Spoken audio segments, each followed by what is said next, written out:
சரி, இன்னைக்கு நம்ம தெரிஞ்ச ஒரு வசனம் தான். நீதிமொழிகள் 21 அதிகாரம் 31வது வசனத்தை வாசிக்க கேட்போம். குதிரை யுத்த நாளுக்கு ஆயத்தமாக்கப்படும், ஜெயமோ கர்த்தரால் வரும். ஆமென் சொல்லுங்க. ஆண்டவர் இங்க தெளிவா எழுதி வச்சிருக்கிறார். இந்த குதிரைய யுத்த நாளுக்காக என்ன செய்யறாங்களா? ஆயத்தப்படுத்துறாங்க. ஆனா ஜெயம் யாரால வருது? குதிரையும் தேவை, ஆண்டவரும் தேவை. ஆமென் சொல்லுங்க. பாலுந்தேன்னு ஒரு பத்திரிகை வரும். அந்த ஆசிரியர் ஸ்டீபன் ஐயா சொல்லுவார், ஆண்டவரை பார்த்து சொல்லுவார், ஆண்டவரே கை கொடுங்க. எப்படி கை கொடுங்க? அவர் சொல்லுவாராம், ஆண்டவரே நீங்க இல்லாம நான் இல்லை அப்படின்னு நினச்சிக்குவாராம்.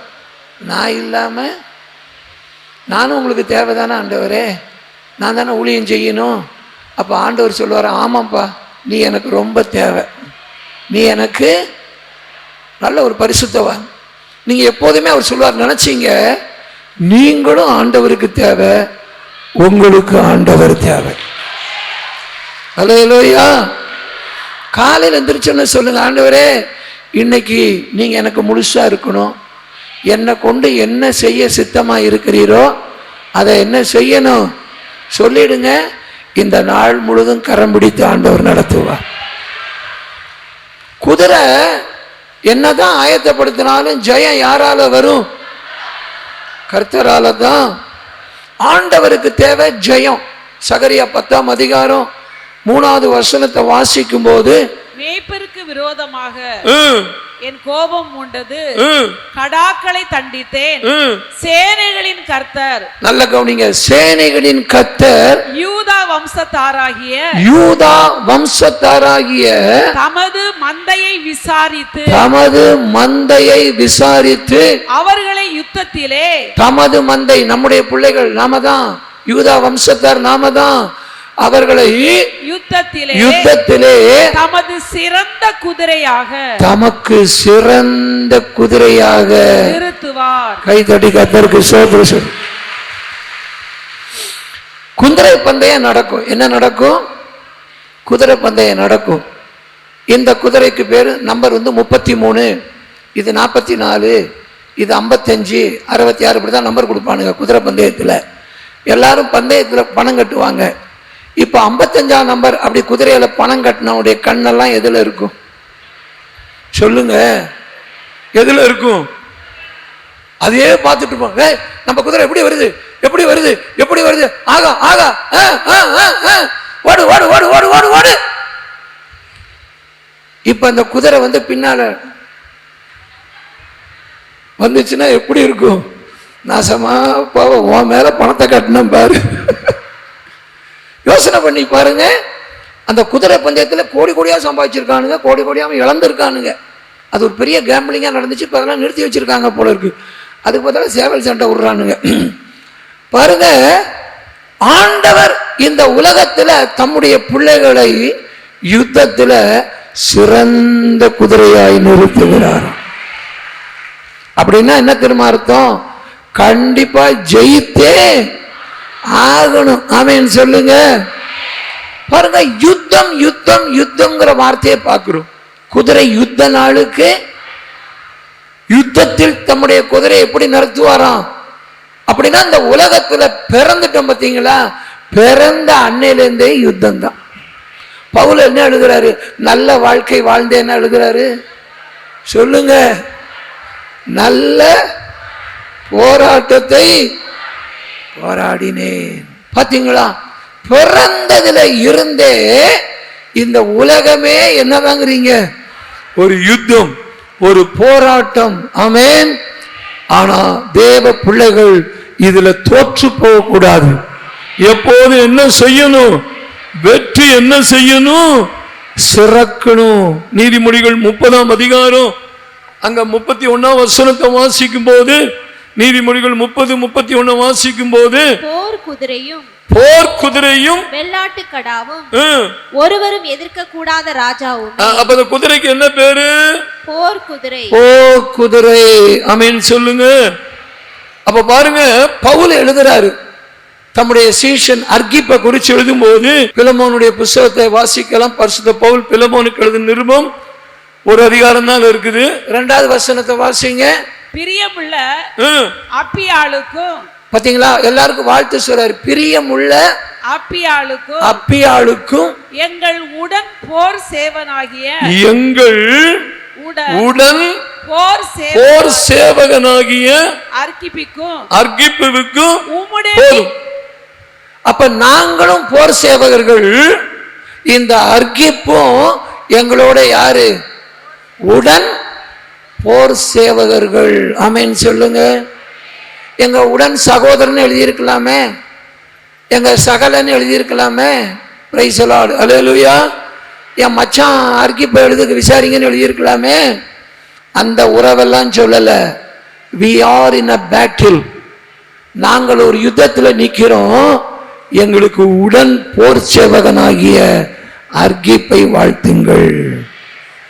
ஆமென் சொல்லுங்க. பவுலுடைய அந்த வார்த்தைகளை நம்ம கவனிக்கணும். அல்லேலூயா. 2 தீமோத்தேயு 2ஆம் அதிகாரம் 3ஆம் வசனத்தை வாசிங்க. 2 தீமோத்தேயு 2ஆம் அதிகாரம் 3ஆம் வசனம். நீயும் இயேசு கிறிஸ்துவுக்கு. பாத்தீங்களா, தீமோத்தேயு எழுதுறார், நீயும் இயேசு கிறிஸ்துவுக்கு நல்ல போர் சேவகனாய் தீங்கு அனுபவி. நல்ல போர் சேவகனாக ஆசீர்வாதங்களை தீங்கு அனுபவி. என்ன அனுபவி? நல்ல தெரிஞ்சீங்க, நமக்கு எல்லா ஆசீர்வாதமும் உண்டு. ஆனா நாம நிக்கிறது ஒரு யுத்த களத்தில் நிக்கிறோம். ஆமென் சொல்லுங்க. அதனாலதான் மறுபடியும் பவுல் சொன்னதை நான் சொல்றேன். எபேசியர் 6:12 மாம்சத்தோடும் துரைத்தனங்களோடு என்ன உண்டான்?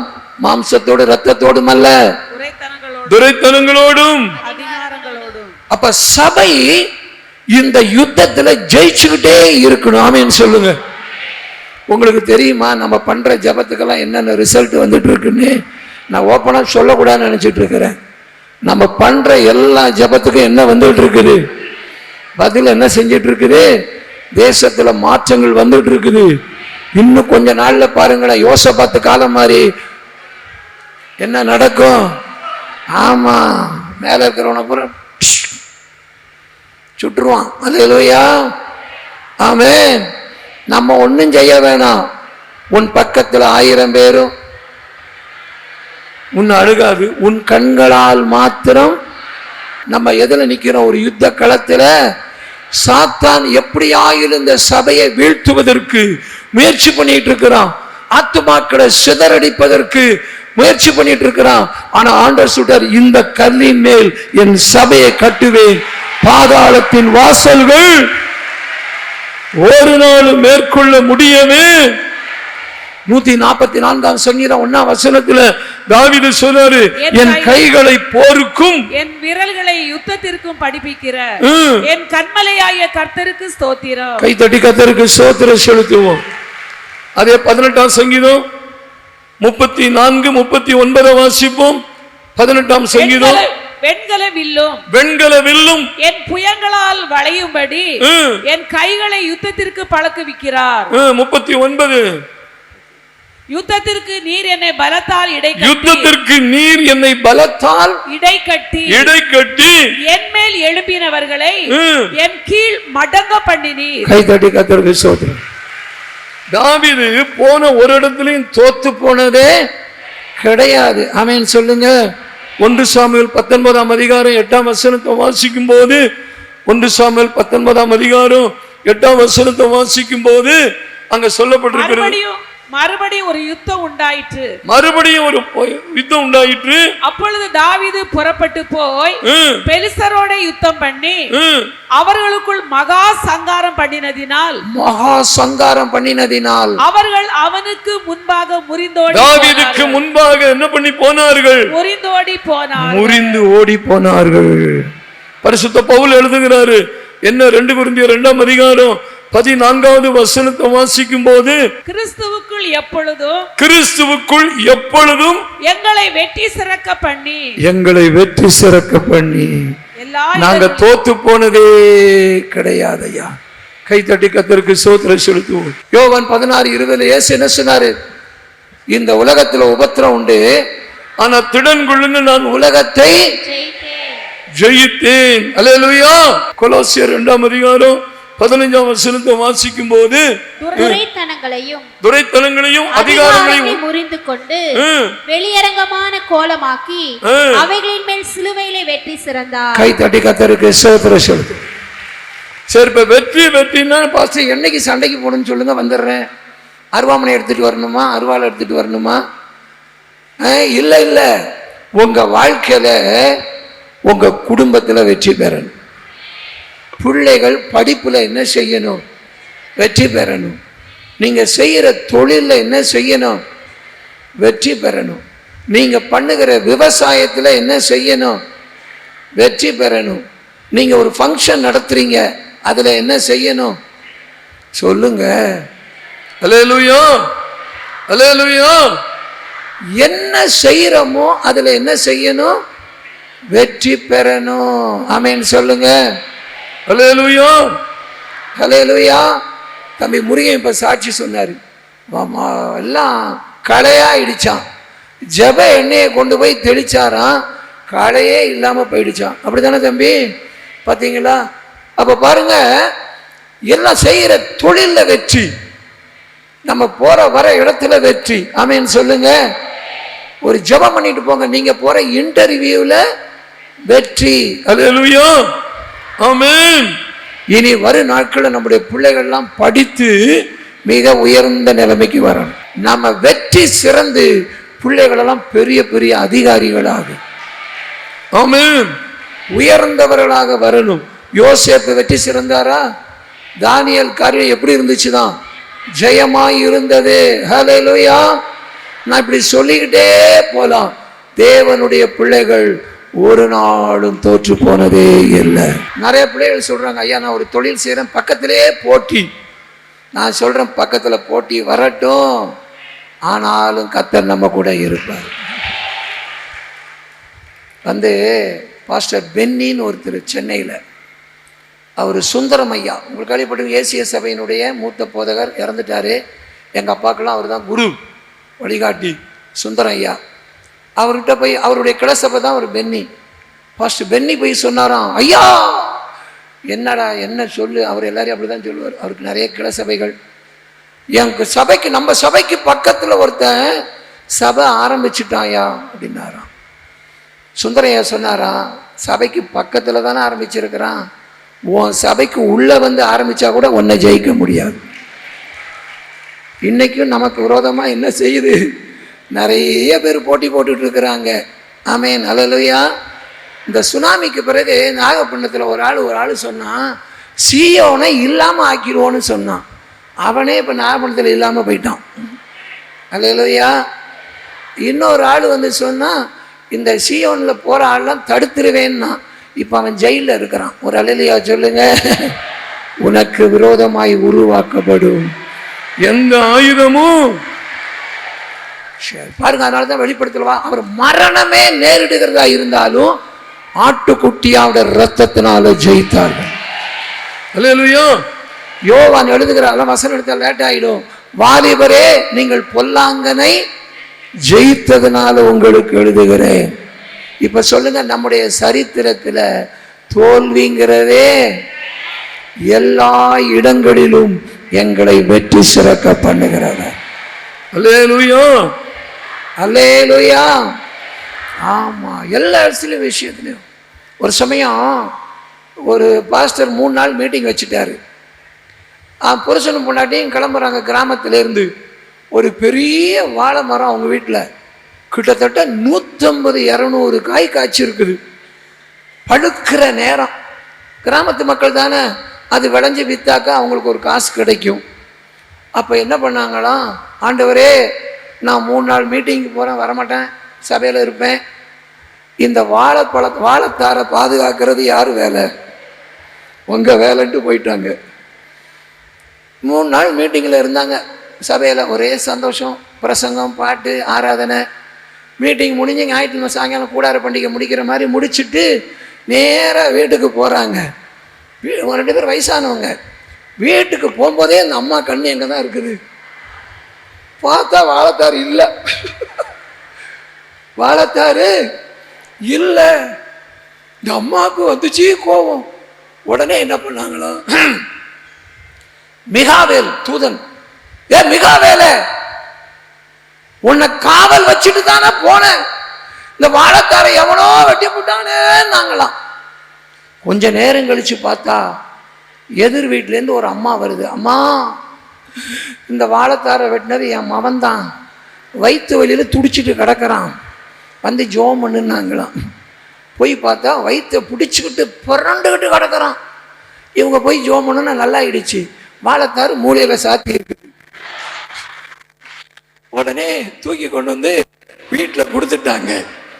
உடனே இந்த அம்மா கேட்டாங்களே, ஏன்பா வெட்ட விட்டீங்க? நீனும் உன் புருஷனு வயசானவங்க தானே ஏறி வெட்ட முடியுமா? அதுக்கிட்ட அவனை வச்சு வெட்டி பழம் நழுவி பாலில் விழுந்தது மாதிரி உனக்கு நான் பண்ணி கொடுத்துருக்கிறேன்னாராம். அப்பதான் சொன்னாராம், அந்த நினைச்சாங்களா, எந்த விஷயத்திலும் எங்களை தோற்று போக விடவே மாட்டார். ஹல்லேலூயா. சரி, இப்ப சொல்லுங்க, குதிரை ஜெயமோ? கர்த்தர் தம்முடைய யுத்தத்துல தம்முடைய குதிரைகளை எப்படி நிறுத்துவாராம்? சிறந்த குதிரையாய். அப்ப அந்த குதிரைக்கு ஒரு ஆயத்தம் தேவை. ஒரு நாவே குறிப்பா கிடுகிடுன்னு சொல்லி நம்ம முடிக்க போறோம். ஹல்லேலூயா. முதலாவது என்னன்னு கேட்டா, யோபு 39ஆம் அதிகாரம். யோபு 39ஆம் அதிகாரத்தை எடுத்துக்கொள்ளுங்க. 19ஆம் வசனத்திலிருந்து 25ஆம் வசனம் வரைக்கும் நிறுத்தி வாசிக்கலாம். குதிரைக்கு நீ வீரியத்தை கொடுத்தாயோ, குதிரைக்கு நீ வீரியத்தை கொடுத்தாயோ. வீரியம் அப்படின்னா பவர். பவர். குதிரைக்கு நீ வீரியத்தை கொடுத்தாயோ, அதன் தொண்டையில் குமுறலை வைத்தாயோ. ஒரு வெட்டுக்கிளியை மிரட்டுகிறது போல அதை மிரட்டுவாயோ. அதனுடைய நாசியின் செருக்கு பயங்கரமா இருக்கிறது. அது தரையிலே தாளடித்து தன் பலத்தில் கழித்து ஆயுதங்களை தரித்தவருக்கு எதிராக புறப்படும். அது கலங்காமலும், சொல்லுங்க, கலங்காமலும் பட்டயத்துக்கு பின்வாங்காமலும் இருந்து பயப்படுதலை அலட்சியம் பண்ணும். பயப்படுதலை என்ன செய்யும்? அலட்சியம் பண்ணும். அம்பரா துணியும் மின்னுகிற ஈட்டியும் கேடகமும் அதன் மேல் கலகலக்கும் போது கர்வமும் மூர்க்கமும் கொண்டு தரையை விழுங்கி விடுகிறது போல அனுமானித்து எக்காலத்தின் தொனிக்கு அஞ்சாமல் பாயும். மறுபடியும் பாருங்க, அஞ்சாமல் அஞ்சாமல் பயப்படாமல் பயப்படாமல். எக்காலம் தொனிக்கும் போது அது நிகி என்று கணைக்கும். எப்படி கணைக்கும்? நிகின்னு கணைக்கும். யுத்தத்தையும் படைத்தலைவரின் ஆர்ப்பரிப்பையும் சேனைகளின் ஆரவாரத்தையும் தூரத்திலிருந்து மோப்பம் பிடிக்கும். போதும். இப்ப ஆண்டவர் கேட்கிறாரு, குதிரைக்கு வீரியத்தை யார் கொடுத்தது? இப்ப நல்ல கவனிங்க. கர்த்தர் தம்மது, நம்ம தான் குதிரை, அப்படித்தானே சொல்றாரு. தம்முடைய யூதா வம்சத்தாரை என்ன செய்வாராம்? யுத்தத்தில் சிறந்த. அப்ப முதலாவது நம்ம ஜெயிக்கிற குதிரையா மாறணும்னா நமக்கு என்ன வேணும்? வீரியமா தைரியமா? தைரியம் தான் வீரியம். ஒரு அழலியா சொல்லுங்க, என்ன தேவை? நமக்கு என்ன வேணும்? வீரியம் வேணும். ஆமேன்னு சொல்லுங்க. இந்த வீரியம் எப்படி கிடைக்கும்? பாதாம் பருப்பு, பேரிச்சம்பழம், 1/2 கிலோ மட்டனு. எதுல வரும் வீரியம்? பரிசுத்த ஆவி உங்களிடத்தில் வரும்போது நீங்கள் பலன் அடைந்து. வசனத்தை வாசிங்க. இயேசு ஆவியானவருடைய பலத்தினால கொண்டு போகப்பட்டார். அல்லேலூயா. இன்னைக்கு தேவ பிள்ளைகளுக்கு தேவை பரிசுத்த ஆவியினுடைய பலன். ஆமென் சொல்லுங்க. இயேசு சொன்னார் பாருங்க, அப்போஸ்தலர் 1ஆம் அதிகாரம் 5ஆம் வசனத்தை வாசிக்கும் போது, நீங்க எங்கேயும் போகாதீங்க, உன்னதத்திலிருந்து வருகிற பலன் வர வரைக்கும் என்ன செய்யுங்க? காத்திருங்கள். ஆமென் சொல்லுங்க. ஆகையால் நீங்கள் எருசலேமை விட்டு போகாமல் என்னிடத்தில் கேள்விப்பட்ட பிதாவின் வாக்குத்தத்தம் நிறைவேற காத்திருங்கள் என்று கட்டளையிட்டார். காத்திருங்கள் என்று கட்டளையிட்டார். ஆமென் சொல்லுங்க. அல்லேலூயா. அப்ப இந்த பரிசுத்த ஆவியுடைய பலன் வந்த பிறகு அப்படியே பேதுரு எப்படி இருந்தாரு? ஒரு வேலைக்காரியை பார்த்து பயந்தார், அப்படித்தானே? வேலைக்காரி பார்த்து, ஏய் நீனு இயேசு கூட இருந்தாலும் தானே? ஐயோ சத்தியமா உங்க அம்மா மேல உங்க அப்பா மேல சத்தியம் பண்றாரு, எனக்கு இயேசுவை தெரியவே, என்ன உயிர் பயம். ஆனா இப்ப பரிசுத்தாய் வந்தோன்னே நெஞ்சில தட்டி சொல்றாரு, 10,000 பேருக்கு முன்னால நீங்க அந்த ஜீவாதிபதியை கொலை செஞ்சீங்க, தேவன் அவரை உயிரோடு கூட எழுப்பினார், நாங்க அதுக்கு சாட்சியா இருக்கிறோம். சொன்ன உடனே இருதயத்தில் குத்தப்பட்டு 3000 பேர் ரட்சிக்கப்பட்டாங்க. இப்ப யோசனை பண்ணி பாரு, இந்த தைரியம் வீரியம் எப்ப வந்துச்சு? அதுக்கு தான் நாங்கள் சொல்றோம், பரிசுத்தாவியை பெறுங்க, பரிசுத்தாவியை பெறுங்க, பரிசுத்தாவியை பெறுங்க. பரிசுத்தாவி இல்லைன்னு சொன்னா ரொம்ப நாளைக்கு வண்டி என்ன செய்யாது? ஓடாது. அல்லேலூயா. மற்ற கிறிஸ்தவங்களுக்கு நமக்கு என்ன வித்தியாசம்? என்ன வித்தியாசம்? பரிசுத்த ஆவிதான். பாருங்க, இந்த குதிரை வேகமா போகுமா? எரேமியாவில் வாசிக்கும் போது அதை கட்டுப்படுத்தவே முடியாது, அவ்வளவு வேகம். பாருங்க, பவுல் பாருங்க அதிகமா பிரயாசப்பட்டேங்கிறார், வேகமா பிலிப்பு வேகமா செயல்படுறாங்க. இதெல்லாம் எப்பொழுது? பரிசுத்த ஆவியை. சரி, ஒரு சமயம் கார் பந்தயம் நடக்குது. என்ன நடக்குது? என்ன பந்தயம்? கார் பந்தயம். எல்லாமே ஒரே கார், எல்லாம் டொயோட்டா கம்பெனி காரு, ஒரே பிராண்டு காரு. ஓட்டுறதை வச்சு தானே அந்த கார் பாடும்போது ஒரு கார் மட்டும் எல்லா காரையும் விட்டுட்டு 5 மைல் முன்னால வந்துடுச்சு. எப்படி? கொஞ்சம் நெஞ்சம் வந்தா பரவாயில்ல, சரி ஏதோ ஃபாஸ்டா போயிடுச்சு. எல்லாம் இப்பதான் கியூல சிக்கல்கிட்ட வந்துட்டு இருக்குது. இந்த கார் மட்டும் எங்க வந்துருச்சு? நாகப்பண்ண வந்துருச்சு. எல்லாருக்கும் ஆச்சரியம். எல்லா காரும் வந்து நின்றுச்சு. எல்லாரும் வந்து இன்ஜினியர்ஸ் எல்லாம் பார்க்குறாங்க, டயரை மாற்றிருக்காங்களா, பெருசாக்கியிருக்காங்களா? டயரை பெருசாக்கினா வேகமாக போகும்ல, அதை பண்ணியிருக்காங்களா, இதை பண்ணியிருக்காங்களா, பெட்ரோல் ஊற்றிருக்காங்களா, டாஸ்மார்க் ஊற்றிருக்காங்களா, எல்லாம் பார்க்குறாங்க. எல்லாம் பார்த்தா எல்லாம் ஒரே மாதிரி தான் இருக்குது. இப்போ ஒரு இன்ஜினியர் சொன்னார், இந்த பேனட்டை தூக்குங்க அப்படின்னாரு. பேனட்னா தெரியுமில்ல, முன்னால் இருக்குல்ல, அதை தூக்குனா உள்ள பார்த்தா அந்த கார் என்ஜினை எடுத்துட்டு ஒரு குட்டி விமானத்தினுடைய என்ஜினை போட்டிருக்கிறாங்க. எதை மாட்டிட்டாங்க? காரு தான், பக்கீர்சாமி தான், சுசிலா தான். ஆனா உள்ள போட்டிருக்கிற என்ஜின் விமானத்தினுடைய என்ஜின். எத்தனை பேருக்கு புரிஞ்சுது? நீங்களும் நானும் சாதாரணமானவர்கள், ஆனா பரிசுத்த ஆவி வரும்போது நீங்கள் என்ன அடைவீர்கள்? பலன் அடைந்து உங்களால சாதிக்க முடியாதது எதுவும் இருக்கவே முடியாது. அல்லேலூயா, அல்லேலூயா, ஆமென்.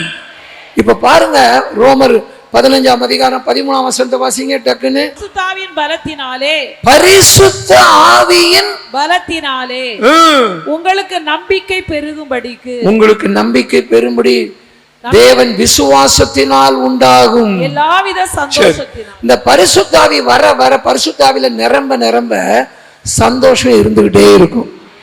விசுவாசம் நம்பிக்கை என்ன பண்ணிட்டு இருக்கும்? ஆமா. இப்ப இந்த குதிரை எப்படி கணக்கு தெரியுமில்ல? நிகின்னு கணக்குது. சொல்லுங்க, நிகி. இன்னைக்கு நிறைய பேர் எப்படி தெரியுமா கணக்கிறாங்க? நகி. ஹிந்தியில நகினா என்னது? சோறு இருக்கா, சோறு நகி. குழம்பு இருக்கா, குழம்பு நகி. இதுதான் ஹிந்தி படிக்கணுங்கிறானோ. எப்பா நல்ல புடவை வச்சிருக்கியா? நகி. கிறிஸ்துமஸுக்கு கையில காசு இருக்கா? நகி. பிள்ளைக்கு பீஸ் கட்ட பணம் இருக்கா? நகி. எல்லாம் நகினே இருக்குது. ஆனா தேவனுடைய பிள்ளைகள் நிகிங்குதான். அப்படின்னா என்னால எல்லாம் செய்ய முடியும். பரிசுத்த ஆவியில நிரம்பி நம்ம இருந்துகிட்டே இருக்கணும். ஆவியில என்ன செய்யணுமா? துன்மார்க்கத்துக்கு ஏதுவான வெறி கொள்ளாமல் ஆவியிலே நிரம்பின்னு இருக்கு. அப்பனா துன்மார்க்க மதுபான வெறி கொள்றவன் போதை இறங்கணும்னு போய் குடிப்பான், போதை இறங்கணும்னு போய் குடிப்பான்.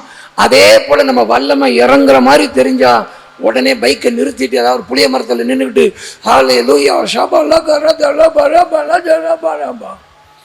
சார்ஜ் பண்ணியாச்சு. ஆமேன் சொல்லுங்க. எத்தனை பேர் ஞாயிற்றுக்கிழமை வந்தாங்க சார்ஜ் பண்றீங்க? புரிஞ்சுக்கிட்டாங்க. அப்ப மற்ற நாள்ல ஒண்ணுமே பண்றது இல்லையான்னு அர்த்தமாகுது இல்ல. டெய்லி நான் சார்ஜிலே இருப்பேன்னு சொல்றவங்க ஒரு அல்லையா சொல்லுங்க. நம்ம கிட்ட சில ஆள்லாம் இருக்குது செல்போனை சார்ஜே பண்ணாது. நான் அப்போதான் அர்ஜென்ட்டாக ஃபோன் பண்ணோம், சுவிட்ச் ஆஃப்னு வரும். அப்புறம் என்ன பண்ணி தொலைச்ச, சார்ஜ் போட மறந்துட்டேன். சாப்பிட மறந்தியா? மறக்கலை. டீ குடிக்க மறந்தியா? மறக்கலை. வடை திங்க மறந்தியா? மறக்கலை. சார்ஜ் போட நம்மளும் 3 வேளை திங்கிறதுக்கெல்லாம் மறக்கிறது இல்லை. ஆனால் ஆவியில் நிரம்பி சார்ஜ் போடுறதுக்கு என்ன பண்ணிடுறோம்? இன்னைக்கு சொல்லுங்க, இந்த வீரியம் குதிரைக்கு தேவை. அல்லேலூயா. அந்த வீரியத்தினாலதான் அது எதையும் பயப்படாம என்ன செய்தான்? அலட்சியம் பண்ணிட்டு ஓடுதான். அல்லேலூயா. ஆமென். சரி, இரண்டாவது பிரைஸ் தி லார்ட். ஆமென். வாசித்து பார்க்கலாம். ஏசாயாவில் 63ஆம் அதிகாரம் 13ஆம் வசனத்தை வாசிக்கலாம். ஏசாயா 63ஆம் அதிகாரம் 13ஆம் வசனத்தை சீக்கிரமா வாசிக்கலாம். ஒரு குதிரை வனாந்தர வெளியிலே நடக்கிறது போல, ஒரு குதிரை வனாந்தர வெளியிலே நடக்கிறது போல அவர்களை இடராதபடிக்கு அவர்களை ஆழங்களில் நடக்க பண்ணினவர் எங்கே? இப்ப அந்த குதிரைய வீரியத்தை கொடுத்துட்டு எங்க நடக்க பண்றாரு சொல்லுங்க? ஆழங்களில் நடக்க பண்ணுகிறாராம். ஆழம்னா என்ன அப்படின்னா ஒரு ஆபத்தான இடம்னு அர்த்தம். ஆமென் சொல்லுங்க. தாவீது சொல்றார், நான் மரண இருளின் பொல்லாப்புக்கு என்ன செய்ய மாட்டேன். 135ஆம் சங்கீதம் 6ஆம் வசனத்தை வாசிக்கும் போது, வானத்திலும் பூமியிலும் சமுத்திரங்களிலும் எல்லா ஆழங்களிலும், சொல்லுங்க சொல்லுங்க, எல்லா ஆழங்களிலும் கர்த்தர் தமக்கு சித்தமானதை எல்லாம் செய்கிறார். ஆழம்னா என்ன தெரியுமா? நம்முடைய சித்தத்தை முறியடிச்சு அவருடைய சித்தத்தை செய்ய வைக்கிறார்.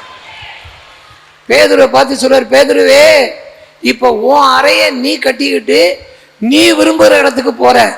நாட்கள் வரும், உன்னுடைய அறைய வேற ஒருத்தன் கட்டுவான், நீ விரும்பாத இடத்துக்கு உன்னை கொண்டு போவான். எத்தனை பேருக்கு இது புரிஞ்சுது? நம்ம நினைக்கிறதெல்லாம் நடக்கும் நம்ம நினைக்கிறோம். ஆனா தேவன் என்ன தெரியுமா நினைக்கிறாரு? நீ விரும்புகிறல்ல, நான் விரும்புகிறபடி நடக்கும். எத்தனை பேருக்கு புரிஞ்சுது? பவுல் ஒரு தேசத்துக்கு புறப்பட்டு ரெடி ஆயிட்டு இருக்கிறாரு. பிரித்தானியா வரைக்கும் போக பிரயாசப்படுறாங்க. பிரித்தானியா பிரிட்டன், கிரேட் பிரிட்டன், இங்கிலாந்து. ஆனா ஆண்டவர் என்ன பண்றாரு? தடுத்து நிறுத்தி அவர்களை மக்கதோனியாவுக்கு கொண்டு போகிறார். எத்தனை பேருக்கு அப்படி அனுபவம் இருந்திருக்கு? ஆமென். அல்லேலூயா. ஒரு சின்ன விஷயம், ஒரு ஆள் எனக்கு ஒரு ஆசையை மூட்டிட்டான். என்ன மூட்டிட்டான்னாக்கா, உங்களுக்கு வேன்லாம் முன்ன பஸ்ஸெல்லாம் வாங்கி கட்டிட்டீங்க, உங்களுக்கு ஒரு லோன், பர்சனல் லோன் இருக்குது, வாங்கிக்கிறீங்களா அப்படின்னா. எவ்வளவுன்னு கேட்டேன். 5 லட்சம் ரூபா லோன் சொன்னான். அது ஒரு 5-6 வருஷத்துக்கு முன்னால். அப்படியா, சரி வட்டி எவ்வளோன்னு கேட்டேன். ஏதோ ஒரு பர்சன்டேஜ் சொன்னான். சரி கடைசியாக நான் கட்டி முடிக்கும் போது எவ்வளவு, அது பின்னால் பார்த்துக்கலான்னா. பின்னால் இப்போ பார்க்கணும்னு சொல்லுன்னேன். கடைசியாக பார்த்தா 8 லட்சத்து ரூபா. 5 லட்சம் ரூபா வாங்கினா எவ்வளோ வட்டி? 3.5 லட்சம் ரூபா வட்டின்னா. நான் உடனே ஒரு செகண்டு யோசனை பண்ணேன். ஒரு பாஸ்டர் எனக்கு ஃபோன் பண்ணுறாரு, பாஸ்டர் நல்லா இருக்கீங்களான்னு விசாரிச்சுக்கிட்டு, சபை வேலை நடந்துட்டு இருக்குது, கடனே இல்லாமல் ஆண்டவர் செஞ்சுட்டு இருக்கிறாரு பாஸ்டர். சொல்லிட்டு நானும் ஒரு ஜெபம் பண்ணியிருக்கிறேன், கடனே வாங்கக்கூடாதுன்னு சொல்லி முடிவு பண்ணியிருக்கிறேன் பாஸ்டர்ன்னு ஃபோனில் சொன்னார்ல. என்ன எதையோ ஏதாவது எடுத்து அடித்தது மாதிரி இருந்துச்சு. ஆகா, யார் பேசுகிறா? ஆண்டவர் பேசுகிறாரு. மகனே, அந்த பாஸ்டரே கடன் வாங்கக்கூடாதுன்னு முடிவு பண்ணியிருக்காரு. அப்புறம் ஏன்? அப்போ உடனே பார்த்தேன், அவன் எனக்கு 10 ஃபோன் அடிச்சுட்டான். சார், ஒரே ஒரு வார்த்தை 5 நிமிஷத்தில் உங்கள் அக்கௌண்ட்டில் ஏறிடும்னா. ஒன்றும் வேணாம் போ, எனக்கு லோனே வேண்டான்னு. அப்போ தான் நினச்சி, கொஞ்ச நாள் இருக்குல்ல, ஒரு கர்த்தர் ஒரு பெரிய தொகையை எனக்கு கிடைக்கும்படி கர்த்தர் செய்தார். நீங்கள் நினைக்கிறீங்க நம்ம இதை செய்யலாம், நம்ம பொண்ணுக்கு இந்த மாப்பிள்ளை தான் சரியா இருக்கும். இவன் கட்டினா என்ன பண்ணுவான், மரத்துல கட்டி வைப்பான். அப்படிதான் நினைக்கிறோம். ஆமா, சில பேர் என்கிட்ட வந்து சொல்லுவாங்க, பாஸ்டர் அந்த பையனை தான் காட்டுறாரு என் பொண்ணுக்கு. என்னைக்கு காட்டினாரு? இல்ல இல்ல, ஜெபம் பண்ணு, நீ விரும்புகிறபடி அல்ல. ஆழங்களில என்ன ஆழம்னா என்ன தெரியுமா? தமக்கு சித்தமானவைகளை செய்கிறார். இதான் ஆயத்தம். இன்னைக்கு நம்ம எப்போதுமே நம்ம விரும்புகிறத செய்து செய்து செய்தே பழக்கப்பட்டுட்டோம். நம்ம நினைக்கிறது நடக்கலைன்னா கடுப்பாயிடுவோம். நம்ம நினைக்கிறது நடக்கலைன்னா கோபம் வந்துடும். நம்ம நினைக்கிறது நடக்கலைன்னா நமக்கு மனசுல எல்லாம் கஷ்டமாயிடும். ஜெபம் பண்ண மாட்டோம், பைபிள் படிக்க மாட்டோம், தூக்கி போட்டு எப்படியா உட்காந்துட்டு இருப்போம். இல்லை இல்லை, கர்த்தர் தேவனிடத்தில் அன்பு கூறுகிறவர்களுக்கு சகலமும் நன்மைக்கு எதுவாய் நடக்கிறது. யோபனுடைய பொண்டாட்டி வந்து கடுப்பேத்துறா. என்னையா நீ, புள்ள செத்து போச்சு, அது அடிச்சு சொத்து போச்சு, சோகம் போச்சு, உன் உடம்புல இருக்கிற ஆரோக்கியம் போச்சு, இன்னும் கத்தர் கத்தர் கத்தர் கத்தர் கத்தர்னு சொல்லிட்டு இருக்கிற சாவியா நீ? தேவனை தூஷித்து விடியா? யோபு என்ன சொன்னாரு? ஆமா, கட்டி பிடிச்சிட்டு 2 பேரும் சேர்ந்து செத்துருவோம். ஆனா யோபு பண்ணவர், கர்த்தரிடத்துல நன்மையை பெற்ற நாம் தீமையும், கர்த்தர் தீமை செய்கிறவர் அல்ல, ஒருவரை அவர் பொல்லாங்கினால் சோதிக்கிறவர். ஆனா அவன் மேல ஒரு நம்பிக்கை கர்த்தர் வச்சிருந்தார். அந்த குதிரை, யோபுங்கிற குதிரை மேல பந்தயம் கட்டி இருந்தார். யார்கிட்ட? சாத்தான்ட்ட. டேய் சாத்தான், இந்த யோபு என் புள்ள, நீ என்ன வேணாலும் பண்ணிப்பாரு, ஆனா உயிரை மட்டும் என்ன செய்யக்கூடாது. தோத்து போனது ஆண்டவரா பிசாசா? ஜெயிச்சது யாரு? ஆண்டவர் ஜெயிச்சாரு. யார் மூலமா? அதுதான் இந்த குதிரை. நாம வாக்கிய சொல்லுங்க. அல்லேலூயா. எல்லாம் சொல்ல, நான் கர்த்தரை நம்புறேன், கர்த்தரை நம்புறேன். நீ நம்பலாம், ஒன்ன அவர் நம்பணுமா? ஆமா, டாக்டர் சொல்லுவார்ல, நான் இருக்கிறேன் நீங்க இருப்பீங்க. நான் இருப்பனாங்கிற மாதிரி கர்த்தரை நம்பலாம். அவர் பெரியவரு, நம்மள அவர் நம்ப முடியுமா? சொல்லுங்க, ஆண்டவரே என்ன நீங்க நிச்சயமா நம்பலாம். எவ்வளவு ஆழங்கள்ல நடத்தினாலும், எவ்வளவு ஆழத்துல நடத்தினாலும் நான் இடராதபடி நடந்து போவேன். பேதுரு சொல்றாரு, இதெல்லாம் நீங்க கரெக்டா செஞ்சீங்கன்னா ஒரு காலம் இடறி. இன்னைக்கு பாருங்க, நிறைய பேர் வராங்க, எவ்வளவு பேர் ஞானஸ்தானம் எடுத்தவங்க, இன்னைக்கு அவங்களாம் எங்க?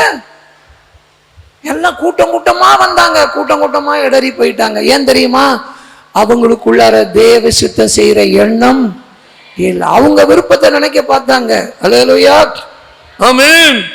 ஆண்டவரே எனக்கு மாடு தாரும் கொடுத்தாரு. மாடு கொஞ்ச நேரம் கழிச்சு மாடு செத்து போச்சு, அதோட பின்மாறி போயிட்டாங்க. அவங்க உறுதியா நின்றாங்கன்னா அப்புறம் 10 மாடு கொடுத்துருப்பாரு, அது அடுத்த விஷயம். அது என்னன்னா, அந்த உறுதி இல்லாம போறதுனால தான். ஆனா தேவ பிள்ளையுடைய குதிரை, ஆண்டவர் சொல்ற குதிரை, ஆழங்களில் இடராமல் போகிறவர்கள். அல்லேலூயா. சகரியா 14ஆம் அதிகாரம் 20ஆம் வசனத்தை வாசிக்கும் போது, அந்நாளிலே குதிரைகளின் மணிகளிலே கர்த்தருக்கு பரிசுத்தம் என்ன விலாசம் எழுதி இருக்கும். போதும். இந்த குதிரைக்கு மணி கட்டி இருப்பாங்கல்ல, அது மணி தான் என்ன கேட்கும்? நீங்க சத்தம் கேட்கும் பார்த்தீங்களா? அந்த மணி வேற எதுவும் இல்லை, கர்த்தருக்கு பரிசுத்தம். ஆமென் சொல்லுங்க. அல்லேலூயா. அந்த மணி சத்தத்தை கேட்டாலே அந்த எதிரிகள்லாம் பயப்படுவாங்களாம். அப்ப காரணம் என்னன்னா, பரிசுத்தமுள்ள ஒருத்தரை கண்டுதான் பிசாசு என்ன செய்வான்? இயேசுவை பார்த்து பிசாசு என்ன சொன்னான்?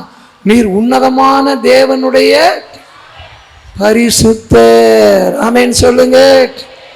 பிசாசு என்ன சொன்னான்? டே, எனக்கு இயேசுவையும் தெரியும், பவுலையும் தெரியும், நீ யாரு?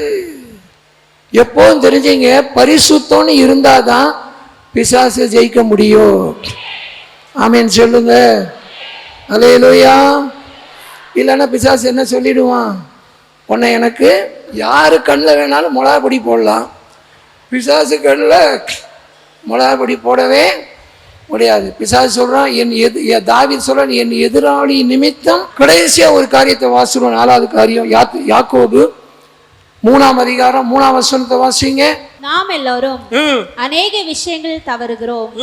ஒருவன் சொல் தவறாதவனானால் அவன் பூரண புருஷனும் தன் சரீரம் முழுவதையும் கடிவாளத்தினாலே அடக்கிக் கொள்ள கூடியவனுமாய் இருக்கிறான். தன் சரீரம் முழுவதையும் கடிவாளத்தினால் அடக்கிக் கொள்ள கூடியவனுமாய் இருக்கிறான். பாருங்கள் பாருங்கள், குதிரைகள் நமக்கு கீழ்ப்படியும்படிக்கு, எப்படிங்க குதிரைகள் நமக்கு கீழ்ப்படியும்படிக்கு அவைகளின் வாய்களில் கடிவாளம் போட்டு அவைகளுடைய முழு சரீரத்தையும் திருப்பி நடத்துகிறோம். இப்ப எல்லாரும் கவனிங்க, காட்டு குதிரையும் இருக்குது, யுத்த குதிரையும் இருக்கு. காட்டு குதிரைக்கு என்ன இருக்காது? கடிவாளம். அது எங்க நிற்கும்? இந்த அங்கே நிற்கும், ரோட்டில் நிற்கும், அங்கே நிற்கும், பிடிக்க போனால் ஓடிட்டே இருக்கும். ஆனால் யுத்தத்துக்குன்னு இருக்கிற குதிரை இருக்கு பார்த்தீங்களா, அதுக்கு என்னது, என்ன போட்டிருக்கும்? கடிவாளம். இந்த கடிவாளம் இருந்தாதான் அந்த குதிரையை இஷ்டத்துக்கு பாருங்க. தேசிங்க ராஜான்னு ஒரு ஆளு, ராஜா அந்த குதிரையில ரொம்ப சிறந்தவர். ராணி மங்கம்மாள் குதிரை ஏற்றத்துல சிறந்தவங்க. அல்லேலூயா. கடிவாளம் ரொம்ப அவசியம். ஆமீன் சொல்லுங்க. ஆமென். இந்த கடிவாளங்கிறது எதை காட்டுதுன்னா, நம்மை நடத்துகிறவர்களுக்கு ஒப்பு கொடுத்திருக்கிறது.